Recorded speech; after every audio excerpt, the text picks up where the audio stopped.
অনেক বছর পর আবার সরস্বতী পুজোর পরের দিনকে সরস্বতী ঠাকুর দেখতে বেরিয়ে গেলাম বাইরে।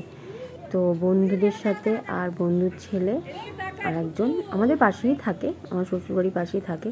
আর এখানে দেখো একটা খুব বড় সরস্বতী ঠাকুর তোমাদেরকে দেখিয়ে দিলাম। আর এই দেখো হচ্ছে কুট্টুস, আর ওর ব্লগে ওকে তোমরা দেখতে পারবে। ওর ব্লগ হচ্ছে কুট্টুস আর মাম্মাম ব্লগ। তো অনেক যারা চাইবে যে ওর দুষ্টু মিষ্টি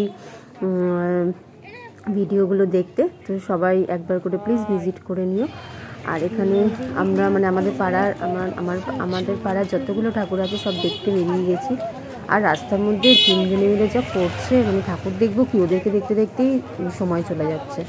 আর এই ঠাকুরটা একদম আমাদের বাড়ির সামনে, আর এত সুন্দর সাজিয়েছে ছোট্টর মধ্যে, জাস্ট তোমরা দেখো খুব সুন্দর সাজিয়েছে। তো আমি একটু সব দিক থেকে আমি ক্যাপচার করা, আর এই দেখো মায়ের মুখটা সাইড দিয়ে মাকে ক্যাপচার করার সুযোগ পেয়েছি। তো তোমরাই বলো যে আমি কেমন ভিডিও করতে পেরেছি, ভালো করেছি। আর এটা দেখো একদম এটা আমাদের বাড়ির সামনে, আর এখানে খুব বড় দুর্গা পুজো হয়। অনেকেই হয়তো চিনে থাকবে, তো যারা যারা চিনবে তারা অবশ্যই প্লিজ কমেন্ট করো আমাকে। আর দেখো ওরা কী করছে, রাস্তায় বেরিয়েছি, নিজেরা ঠাকুর দেখবো না ওদেরকে দেখবো এটাই ভেবে পাচ্ছি না। আর অনেক জায়গায় ছোট্ট ছোট্ট করে পুজো করে রেখেছে, এত ভালো লাগছে, এত ভালো লাগছে। অনেক বছর পর আবার সরস্বতী, আমি বেরোতাম না, এই যে সময় বলেছিল বলে আমি বেরালাম।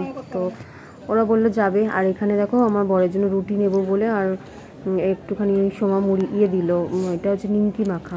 তো খেতে খুব ভালোই লাগছিলো। আর এখানে ওই যার দোকান থেকে রুটি নেবো সে বললো একটু দেরি হবে, ওই জন্য আমি এখানে বসে বসে খাচ্ছিলাম, আর ওরা ওই সাইডটা ছিল।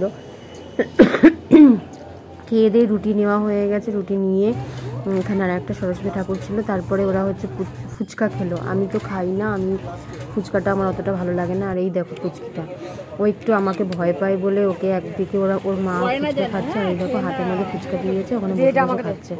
তো আমাকে যেহেতু একটু ভয় পায় বলে ওই জন্য আমি ওকে বসিয়ে রেখে দিয়েছি, ওর সাথে একটুখানি ইয়ার্কি মারছি।